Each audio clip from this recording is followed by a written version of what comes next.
Hello ভাই আপুরা, আসসালামু আলাইকুম। আশা করি তোমরা সবাই ভালো আছো, সুস্থ আছো এবং ঠিকঠাক আছো, নিজেদের বাসায় আছো, পারফেক্টলি আছো।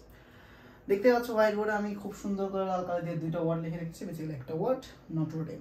ওকে, তো এই ভিডিওটা কাদের জন্য, এই ভিডিওতে মূলত আমরা কী নিয়ে কথা বলবো শুরুতেই যদি বলে রাখি, এই ভিডিওটা মূলত যারা সবেমাত্র মেট্রিক পরীক্ষা দিয়ে বেরিয়েছো, অর্থাৎ এইচএসসি 23rd ব্যাচ, যারা খুব শীঘ্রই তাদের কলেজ লাইফ শুরু করে ফেলবা, সেই ব্যক্তিবর্গের জন্য মূলত এই পড়াশোনা বা এই ভিডিও।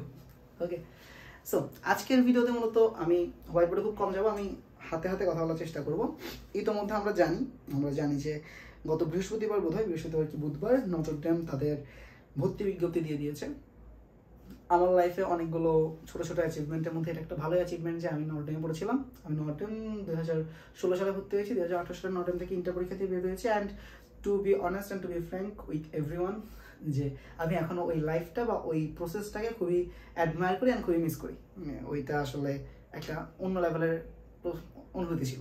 ওকে, তো এই ভিডিওটাতে মূলত এই নটর ডেম ভর্তি সংক্রান্ত আমার অভিজ্ঞতা, নটর ডেম ভর্তি হইতে হলে তোমার কী কী বেসিক জিনিসপত্র করা লাগতে পারে ওইটা নিয়ে একটু চিন্তা ভাবনা, ওইটা নিয়ে একটু কথাবার্তা বলার চেষ্টা করবো। শুনতে পাচ্ছ ভাই গলাটা একটু বসে যাচ্ছে। বেসিক্যালি আমি যখন এই নটর ডেম নিয়ে কথাবার্তা বলি আমি একটু হালকা ইমোশনাল হয়ে যাই, দ্যাটস ওয়াই আমার গলাটা একটু ডাউন আর কি। যাই হোক, চিন্তাভাবনা বেশি না বাড়িয়ে, কথাবার্তা বেশি জটিল না করে ভিডিওর মেইন টপিকে চলে আসি। প্রথম জিনিস, নটর ডেমে ভর্তির আবেদন আগে ছিল অফলাইন, বাট এখন হয়ে গেছে অনলাইন। অ্যান্ড নটর ডেম তাদের ভর্তির জন্য ডেট দিয়েছে 7th, ভর্তি আবেদন করার জন্য 7th জানুয়ারি থেকে 13th জানুয়ারি রাত 12টা। অর্থাৎ তুমি আজকে যেহেতু এই ভিডিওটা যখন আমি বানাচ্ছি তখন 9 তারিখ, তো অলরেডি এই ভর্তি বিজ্ঞপ্তি প্রসেস কিন্তু অলরেডি শুরু হয়ে গিয়েছে। তো 7 তারিখ রাত 12টা থেকে শুরু হয়েছে, 12টা AM থেকে, আর লিখবো 13 তারিখ 11:59 PM। ওকে, সো এভাবে মোটামুটি চলতেছে কি, এভাবে মোটামুটি আমার ভর্তি বিজ্ঞপ্তি করার টাইমলাইন, ভর্তি আবেদন করার টাইমলাইন। ওকে, তুমি যদি ভর্তি হইতে চাও তাহলে তুমি তাদের অফিসিয়াল ওয়েবসাইটে, আমাদের নটর ডেম কলেজের অফিসিয়াল ওয়েবসাইটে যাও, গিয়ে দেন জাস্ট রেজিস্ট্রেট করে ফেলো আর কি। আগে যেটা তোমাকে অফলাইনে করতে হইতো, আমার সময় আমি দাগনভূঞার ছেলে, আমি দাগনভূঞাতে পড়াশোনা করেছি আমার মেট্রিক লাইফে। তো আমি দাগনভূঞা থেকে ভোর 4:40 বাজে ফার্স্ট ট্রিপে উঠছিলাম। ওইটা একদম সকাল 8টা বাজে নেমেছিলাম, নেমে 12টার দিকে ফর্ম ফিল আপ করে ফর্ম জমা দিতে পেরেছিলাম 12টা সাড়ে 12টা করে। ওকে, সো এখন তোমাদের এত হ্যাসেল নাই, তোমরা জাস্ট অনলাইনে ঢুকো, ওদের ওয়েবসাইটে যাও, গিয়ে রেজিস্ট্রেট করে ফেলো, দ্যাটস ইট। এখন যদি নর্মালি আমরা ভাবি এইখানে তোমার কোনো প্রকার সমস্যা যদি হয়ে থাকে, মানে যে রেজিস্ট্রেট করতে গিয়ে যদি তোমার কোনো প্রকার সমস্যা হয়ে থাকে, এখানে তাদের বিজ্ঞপ্তিতে কিছু নাম্বার দেওয়া আছে, হেল্পলাইন নাম্বারগুলো আসলে খুবই ইফেক্টিভ হয়, ওই নাম্বারগুলোতে যোগাযোগ করলে সমস্যার সমাধান হয়ে যাবে আর কি। তো যেহেতু আমি সায়েন্সে পড়াশোনা করেছিলাম, সো বিজ্ঞান বিভাগ নিয়ে আমি মূলত কথাবার্তা বেশি বলতে পারবো। আর বিজ্ঞান বিভাগ নিয়ে যদি আমি কথাবার্তা বলতে চাই, নর্মালি যেটা হয় আমাদের সময় থেকে যেটা হয়ে আসছে, প্রাথমিক বাছাই একটা হয়, ফার্স্ট স্টেজ, অ্যান্ড সেকেন্ডলি একটা পরীক্ষার মাধ্যমে বাছাই হয়। নটর ডেম পরীক্ষার বাছাইটা 2টা প্রক্রিয়া, মূলত 3টা ধাপ। প্রথম ধাপ প্রাথমিক বাছাই, যেটা তুমি রেজিস্ট্রেশন করার মাধ্যমে অটোমেটিক্যালি কলেজ কর্তৃপক্ষ করবে, এখানে তোমার কোনো হাত থাকবে না। তোমার মেট্রিক পরীক্ষা বা এসএসসি পরীক্ষার যে রেজাল্ট ছিল তার উপর ডিপেন্ড করে এই জিনিসটা হয়ে যাবে। ওইখানে তোমার কোনো প্রকার হাত থাকবে না, ওইখানে কেউ কিছু করতে পারবে না আর কি। ওইখানে যা হবে এটা এক বছর এক রকম থাকে, বাট বেসিক্যালি যেটার উপরে বেশি ফোকাস করে ওরা, সেটা হলো যে মেজর সাবজেক্টগুলোতে নাম্বারের একটা র্যাঙ্কিং। আগে তো আমাদের সময় নাম্বার দিত না, বাট এখন তো টোটাল নাম্বার দেওয়া থাকে। সো মেজর সাবজেক্ট যেগুলো আছে ওগুলোর মধ্যে নাম্বারের র্যাঙ্কিংগুলোর উপর ডিপেন্ড করে মোটামুটি প্রাথমিক বাছাই করা হয়। বাট ইটস নট অ্যাফার্ম, মানে আমি যেটা বলতেছি এটা একদম কনফার্ম কিছু না, ম্যাক্সিমাম টাইম এটা হয়েছে, দেখা গেছে আর কি। ওকে, এছাড়া আরও অনেকগুলো বাছাই প্রক্রিয়া ওদের থাকে। গেল, তারপর প্রাথমিক বাছাইয়ের পরে আসে আরও একটা বাছাই প্রক্রিয়া, যেটা হলো পরীক্ষার মাধ্যমে, যেটা আমাদের সময় অফলাইন হয়েছিল, গত বছর অনলাইন হয়েছিল, এই বছর এখনও ওরা কোনো ঘোষণা দেয়নি, বাট অফলাইন অথবা অনলাইন যে কোনো ধরনের প্রস্তুতি তোমাদের নিয়ে রাখা উচিত। তো নর্মালি যেটা হয় আর কি, ভর্তি পরীক্ষাটার মধ্যে 2টা স্টেজ থাকে, একটা স্টেজ থাকে রিটেন এক্সাম, একটা থাকে ভাইভা এক্সাম। ওকে, তো রিটেন এক্সামের জন্য কি করতে হবে সেটা আমি তোমাদেরকে একটু সাজেশন দিতে পারি। ভাইভার জন্য কি করতে হবে তারও একটু সাজেশন তোমাদেরকে আমি দিতে পারি।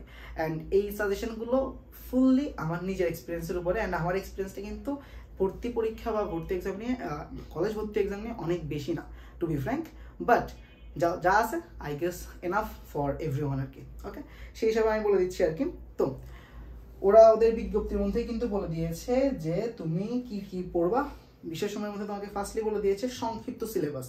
তো বুঝতেই পারতেছো তোমাদের এবার যে মেট্রিকুলার এক্সামটা হয়েছিল এখানে যে যে টপিকগুলো ছিল Bangla, English, physics, chemistry, math, biology, এই 6টা subject, physics, chemistry, math, biology. এখন দেখো এখানে কিন্তু জেনারেল ম্যাথটা বাদ দিয়ে দিয়েছে। যারা বিজ্ঞান বিভাগে তাদের জন্য কিন্তু সাধারণ গণিত পড়তে হবে না, তোমাকে বাংলা, ইংরেজি, পদার্থ, রসায়ন, জীববিজ্ঞান এবং উচ্চতর গণিতে পড়তে হবে। ওকে, সো যদি আমি একটু আবার আমার বিখ্যাত ভিজুয়াল বোর্ডের দিকে যাই, তোমাকে যে সাবজেক্টগুলো মাথায় রাখতে হবে ফিজিক্স, কেমিস্ট্রি, হায়ার ম্যাথ, দেন বায়োলজি, দেন বাংলা, দেন ইংলিশ। ওকে, এই 6টা সাবজেক্টের উপর তোমাকে প্রিপারেশন নিতে হবে এবং এই 6টা সাবজেক্টে তোমাকে শর্ট সিলেবাসকেই কিন্তু কি করতে হবে, ফোকাস করতে হবে। ওকে, তো আজকে যদি আমি ভিডিওটা বানাচ্ছি 9 তারিখ, আমি ধরে নিলাম তোমার 13 তারিখের পরে হয়তো 15 তারিখ পরীক্ষা দিয়ে দিল। আমি ধরে নিলাম আমার সময় যেরকম হয়েছিল প্রাথমিক বাছাইয়ের 1 সপ্তাহ পর্যন্ত আমাদের সময় দিয়েছিল, এবারও যদি ওরকম হয় 1 সপ্তাহ সময় দিলে 20 তারিখ হবে, আর 1 সপ্তাহ সময় না দিলে যদি 2-3 দিন হয় ধরলাম 15 তারিখ, আমি জাস্ট তর্কের সাপেক্ষে ধরলাম। তো এই শর্ট সিলেবাসটাকে তোমাদের যে কাজটা করতে হবে এই 7 থেকে 8 দিনের মধ্যে, 7 থেকে 8 দিনের মধ্যে পুরো শর্ট সিলেবাসটাকে আবার রিক্যাপ করতে হবে। তো শর্ট সিলেবাসটাকে তুমি রিক্যাপ করবে কিভাবে, এটার জন্য সবচেয়ে হেল্পফুল যেটা হতে পারে, সবচেয়ে হেল্পফুল হতে পারে তোমার নিজের করা যদি কোনো নোট থাকে সেই নোটটা তুমি আবার রিক্যাপ করো। তোমার নিজের করা যদি কোনো নোট না থেকে থাকে তাহলে তোমার যে গাইড বই আছে বা তোমার যে বেসিক্যালি ফার্স্টলি মেন বই, তোমার যে মেন বইটা আছে মেন বইটাকে আবার একটা রিড ডাউন দাও, গল্পের মতো রিড ডাউন, অ্যান্ড সাথে কিছু ম্যাথ প্র্যাকটিস করো।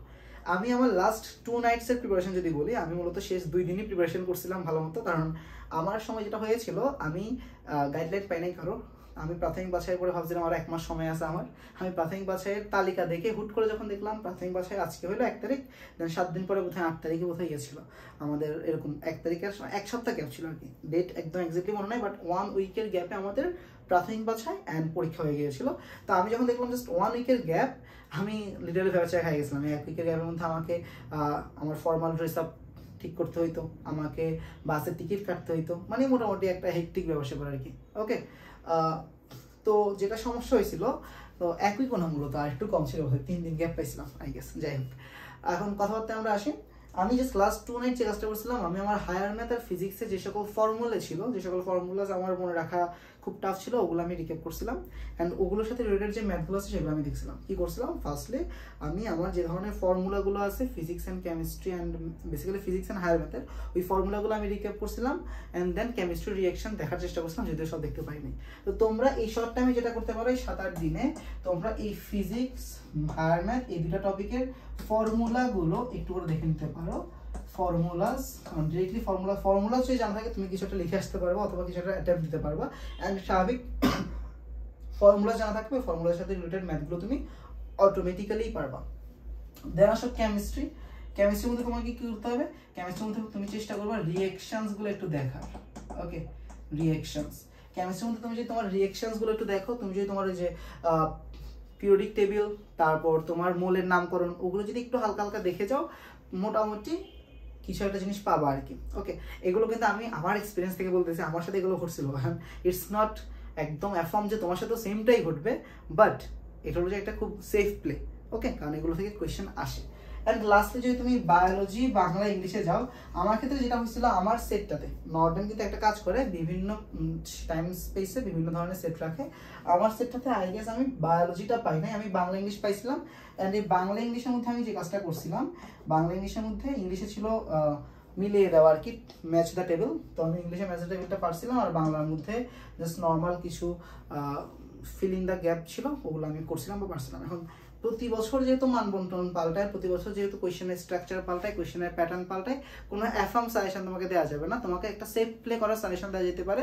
আর এই সেফ প্লেটা কি হইতে পারে, শর্ট সিলেবাসের ইংলিশের ম্যাচ দ্য টেবিল আর রিঅ্যারেঞ্জ দেখে যেতে পারো, ম্যাচ দ্য টেবিল এবং রিঅ্যারেঞ্জ থেকে কিছু জিনিসপত্র তোমার কমন পড়ে যেতে পারে। এরপরে গ্রামাটিক্যাল যে ফিল ইন দ্য ব্ল্যাঙ্ক বা সাবজেক্ট ভার্ব এগ্রিমেন্ট ছিল, ওগুলো একটু দেখে যেতে পারো, ওগুলো থেকে কমন পড়ে আসতে পারে। দেন বাংলা থেকে তুমি যে কাজটা করতে পারো, বাংলা থেকে তুমি বাংলা যেহেতু বাংলা দ্বিতীয় পত্র বা প্রথম পত্র ফিক্স করে দেন, শুধু বাংলা বলছে, তো বাংলা থেকে আমার মতে যে কাজটা করে গেলে খুবই বুদ্ধিমানের কাজ হবে সেগুলো হচ্ছে বাংলা দ্বিতীয় পত্রের এবং বাংলা প্রথম পত্র থেকে সিলেক্টেড কিছু টপিক, মানে শর্ট সিলেবাস মানে তো সিলেক্টেড, ওই সিলেক্টেড শর্ট সিলেবাসের সিলেক্টেডগুলো থেকেও কিছু সিলেক্টেড টপিক, বেসিক্যালি কেমন কবিতার নাম, কবিতার লাইনগুলো একবার, এরপরে শব্দার্থগুলো, বইয়ের মধ্যে যা যা আছে মোটামুটি আনাচে কানাচে বই পড়লেই কিন্তু হয়। একটা জিনিস দেখবা বিজ্ঞপ্তিতে বারবার বলে দিয়েছে, কোনো কোচিংয়ের প্রয়োজন হয় না। কেন কথাটা বলা হয়েছে? কারণ নটর ডেম অলওয়েজ চেষ্টা করে আসছে তাদের মেইন বইটাকে ফলো করার, মানে মেইন বইয়ের মাধ্যমে পড়াশোনা করানোর। বাট এখন সত্যি বলতে গেলে একটু নিড থাকে আর কি, কোচিং একটু বেনিফিশিয়াল হয়ে যায়। কীভাবে বলো তো? তোমার একটা গাইডলাইনের জন্য, যেরকম আমি তোমাকে এখন একটা গাইডলাইন দেওয়ার চেষ্টা করতেছি বা গাইডলাইন দিতে পারতেছি, এই গাইডলাইনটা কিন্তু আমি পাইনি, ঠিক আছে না? তো আমি কেন পাই না? বিকজ রিসোর্স ছিল না, ইউটিউব ছিল না, হেল্পনেসটাইন ছিল না, কোর্স ছিল না, আরও অনেক কিছু ছিল না। হ্যাঁ, আমি ভর্তি হওয়ার পরে দেখলাম আরও অনেক কিছু ওয়ান বাই ওয়ান গ্রো হইতেছিল, আমার জানার পরিধিও কম ছিল। যাই হোক, সব মিলায় ছিল। এখন মেইন ফান্ডাটা কি তাহলে? লাস্ট উইক প্রিপারেশন তোমার কি হওয়া লাগবে? শর্ট সিলেবাসের আনাচে কানাচে পড়ে ফেলার চেষ্টা করবা। আনাচে কানাচে যদি পড়ে ফেলতে পারো খুবই ভালো, আনাচে কানাচে পড়তে না পারলে শর্ট সিলেবাসের মধ্যে থেকে সিলেক্টেড কিছু টপিক বা সিলেক্টেড কিছু ওয়েতে পড়লা, ফর্মুলাস পড়লা, রিয়েকশনস পড়লা, হায়ার মেথড ফর্মুলাস পড়লা, কিছু এক্সাম্পলস দেখলা।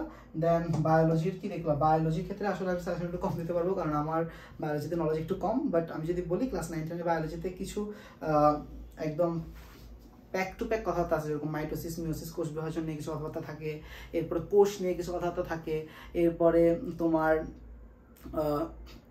কি বলে এটাকে, উদ্ভিদের কিছু কন্টেন্ট থাকে, এরপরে ওই যে হ্যাঁ পর্ব নিয়ে বা কিংডম নিয়ে কিছু কথা থাকে, ওগুলো একটু দেখে যেতে পারো। মোদ্দা কথা শর্ট সিলেবাসটা একটু আনাচে নাড়াচাড়া করে দিয়ে যাবা। ইংলিশ থেকে ম্যাচ দ্য টেবিল, রিঅ্যারেঞ্জ এগুলো দেখবা, ফিল ইন দ্য গ্যাপ দেখবা। বাংলা থেকেও same match the table, rearrange, fill in the gap এগুলো দেখার চেষ্টা করবা। তো এই হলো মোটামুটি সাজেশন। এখন আমি যদি আমার এক্সপিরিয়েন্স শেয়ার করি, আমার ক্ষেত্রে যেটা হয়েছিল আর কি, টু বি ফ্র্যাঙ্ক, আমি চাইতেছিলাম বা আমি চাইতাম যে ঢাকা কলেজে পড়বো, সরকারি কলেজে পড়বো, টিচারের প্যারা থাকবে কম, নিজের মতো লাইফটাকে এনজয় করবো। বাট আমার আম্মু চাইতেন আমি যাতে নর্থ ডেমে পড়ি, অ্যান্ড আম্মু চাইতেন দেখে লাস্টলি আম্মুরা যেটা চাই সেটাই হয়ে যায় আর কি। কেমন চাই না, কিছু কিছু ক্ষেত্রে আম্মুরা ভালোই চায়, আমাদের ইন্টেনশন অলওয়েজ ভালো থাকে, যদিও কিছু ক্ষেত্রে কাজ করে না, বাট ম্যাক্সিমাম ক্ষেত্রে আমরা ধরে নিলাম যে বা ধরে নিতে পারি যে ঈশ্বর মোটামুটি আম্মার মাধ্যমে অনেক কিছুই, আমাদের মায়েদের মাধ্যমে আমাদের অনেক হেল্প করে থাকে আর কি। আমাদের মায়েদের মাধ্যমে আমাদের সাথে ঈশ্বর অনেকভাবে আমাদেরকে লাইফে হেল্প করে। সো সেইখান থেকে মূলত আমি ঢাকা কলেজে পড়তে চাওয়া সত্ত্বেও আমি জাস্ট 2 থেকে 3 দিনের প্রিপারেশনে পরীক্ষা ক্র্যাক করে ফেলতে পারছিলাম আর নটর ডেমে পড়ছিলাম। এখন আসে একটা মেইন কথায় বা মোস্ট ইম্পর্টেন্ট কথায়, সেটা হলো যে Notre Dame always viva focus থাকে। অর্থাৎ ভাইবাতে তোমার অ্যাপিয়ারেন্স কেমন, ভাইবাতে তোমার প্যারা নেওয়ার ক্ষমতাটা কেমন, ভাইবাতে তোমার ক্যাপাবিলিটি কেমন, ওইটা টিচারদের কাছে যেটা মনে হয় সেই হিসাবে কিন্তু একটা কি হয়ে যায়, একটা জাজমেন্ট হয়ে যায়, একটা মার্কিং হয়ে যায়। আর আমাদের সময় আমাদের একজন টিচার ছিলেন ডন স্যার, উনি আপাতত পিএইচডি করতেছেন। ডন স্যার আমাদের ক্লাসের মধ্যে একদিন হাসতে হাসতে বলছিল যে যারা ভাইবাতে টিকে তাদেরই কিন্তু খাতা কাটা হয়। এর মানে কি, রিটেনে তুমি 100তে 100 পেয়ে গেলেও কিন্তু প্যারা হবে না যদি না তোমার ভাইবা ভালো হয়।